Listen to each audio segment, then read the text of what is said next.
There's no delicate way to say this, so I'm just going to say it. On November 3rd, 2019, as a healthy 48-and-a-half-year-old woman, I nearly crapped my pants while walking the New York City Marathon. And we're not talking like you're almost finished and you suddenly need to go to the bathroom. It's going to be okay. The finish line is right over there. No, I needed to poop the entire 26.2 miles. And even though I can't see you, I can tell you're saying to yourself, but Jenny, why didn't you just stop and go to the bathroom? Well, that, my friends, is an excellent question. It's one I still think about 10 months later.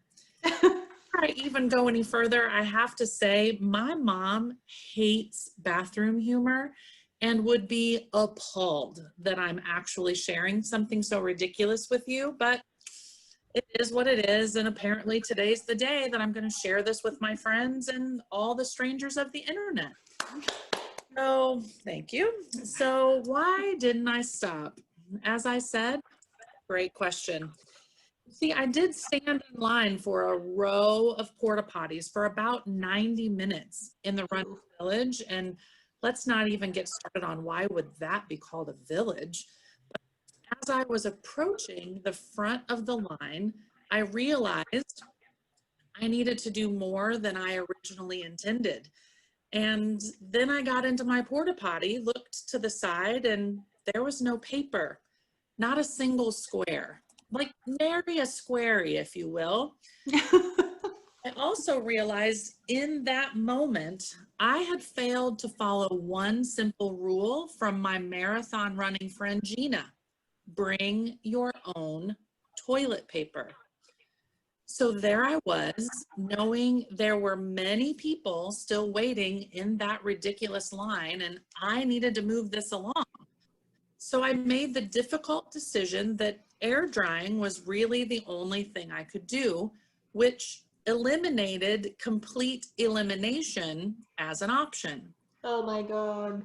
And then during the race, yes, there were certainly porta potties along the way, but on the course, I was terrified to stop and sit down because I would either not be able to get back up, marathon, or there would be nary a squarey. So I walked and I walked and I walked and I willed my innards into not becoming my outards. And to be honest, it's probably just a great metaphor for about how freaking crappy life can be.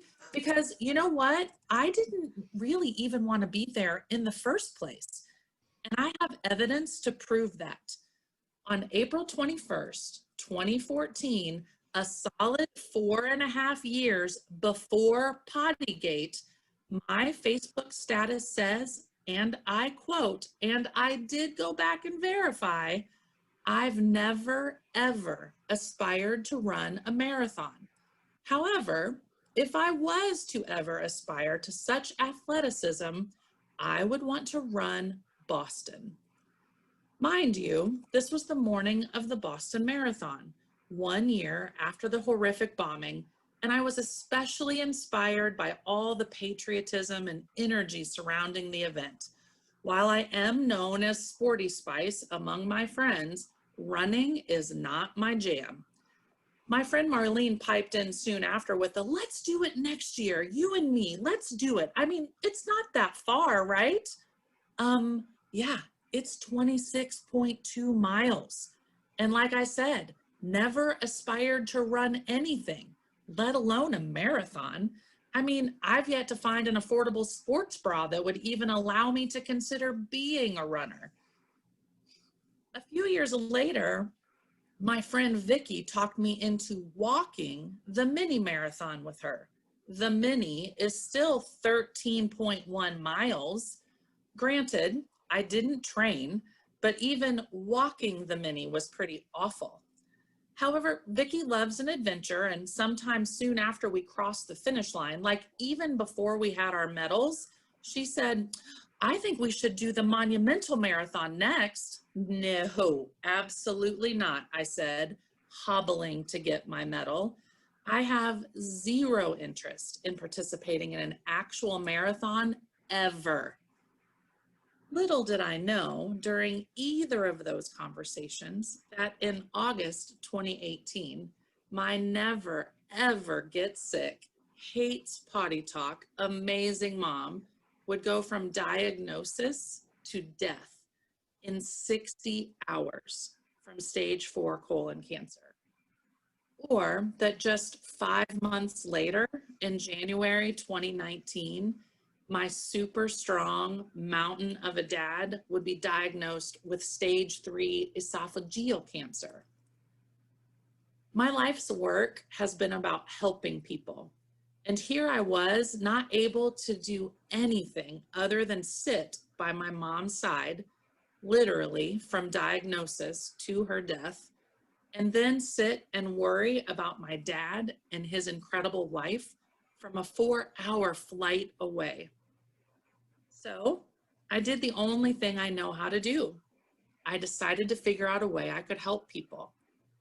The best way I could do that was to sign up for a team that was fundraising for, you guessed it, a marathon. And not just any marathon, the New York City Marathon. Despite my well-established zero interest in taking on a marathon, I decided this type of physically monumental challenge would hopefully be something I could do alongside my dad during what had to have been the hardest physical fight of his life. If he was hurting, I would hurt too. And I would rally my friends to help me raise $5,000 for the Jimmy V Foundation for Cancer Research. I'm sad to say my dad died pretty suddenly in May 2019, just 4 months after his diagnosis, and before any of my really hard training even got started.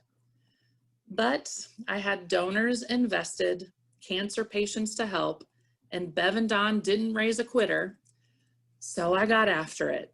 In addition to bring your own TP, my friend Gina also said, if you can get to at least 20 miles in your training, you can totally finish a marathon. I set my sights and reached 21 miles 3 weeks before the race. And so on November 3rd, 2019, as a healthy 48-and-a-half-year-old woman, with a list of donors written down my arm who had helped me nearly double my fundraising goal, I found myself in the Runner's Village for the start of the 49th annual New York City Marathon. I did finish the race. Even though I was really prepared, thanks to Nary, a Squary, I was still hobbling at the end. It took me about 2 hours longer than I anticipated, which means I was on the course for more than 8 hours. Yeah, I held it for about 10 hours when it was all said and done. It was awful. And it was pretty magical. Now, while I still have you, please let me take a second to offer a sincere apology to the small deli near Central Park that graciously allowed me to use the bathroom after the race.